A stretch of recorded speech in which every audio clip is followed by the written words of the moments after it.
TV पे बैठ के बड़े बड़े दावे करती है और दुपट्टा दुपट्टा सलमान नहीं है इसके।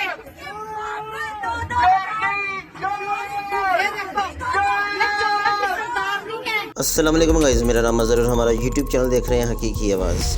गाइज़, मरीम के साथ एक दफ़ा फिर ज़्यादती हो गई है और बड़े बुरे तरीके से इनको जुमले कसे गए, इन पे आवाज़ें कसी गई, इनको गालियाँ दी गई। ना सिर्फ आवाज़ों से बल्कि स्पीकर लगा के माइक पकड़ के इनको गालियाँ दी गई। और जब ये लंदन में मौजूद थी और एक स्नैक्स वगैरह लेने के लिए गई थी, मतलब खाने पीने की कुछ चीज़ें लेने गई होंगी, जिसमें डाइट बोतल उठाई। जब वो बोतल उठा रही थी तब जुमले कसे जा रहे थे। जब ये एंटर हुई तब लोग इसके पीछे पीछे उस मॉल के अंदर, और ये शॉप है उसके अंदर गए। उसके बाद अंदर जाके कईयों ने, एक औरत ने तो इसके ऊपर काफ़ी गंदे जुमले भी कसे। और उसके बाद इसके बैग पे तनकीद की कि पाकिस्तान में सैलाब आया हुआ है, लोग मर रहे हैं और ये देखो क्या कर रही है। ये देखिए कुछ क्लिप्स मैं आपको दिखाता हूँ इसके। टीवी पे बैठ के बड़े बड़े दावे करती है और दुपट्टा दुपट्टा सलमान नहीं है इसके।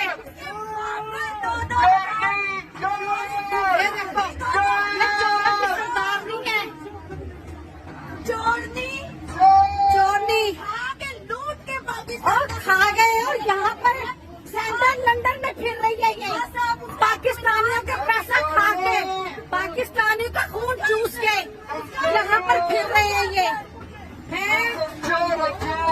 में यह है कि हर बंदे का जो भी वो करता है, वो अगर सरकारी ओहदे पे है या वो पॉलिटिशियन है, लेकिन उसकी पर्सनल लाइफ जीने का हर बंदे को इख्तियार हासिल है। वो कोई बंदा उस पर तनकीद नहीं कर सकता। अगर कोई गलत कर रहा है या कुछ सही कर रहा है, ये उसका फेल है। लेकिन इस तरह पब्लिकली किसी को डिग्रेड करना और जुमले कसना, ये एक मेरी नज़र में एथिक्स नहीं है। वो बिल्कुल करप्ट लोग हैं। मरीम नवाज़ एक करप्ट खतून है, वो सही नहीं है, वो जो भी है। लेकिन हमारा कोई हक नहीं बनता कि उसको हम इस तरह से करें, चाहे वो पीटीआई का है चाहे वो नून लीग का है। वीडियो पसंद आए तो चैनल को सब्सक्राइब कीजिएगा, वीडियो को लाइक कीजिएगा, शेयर कीजिएगा। Thank you.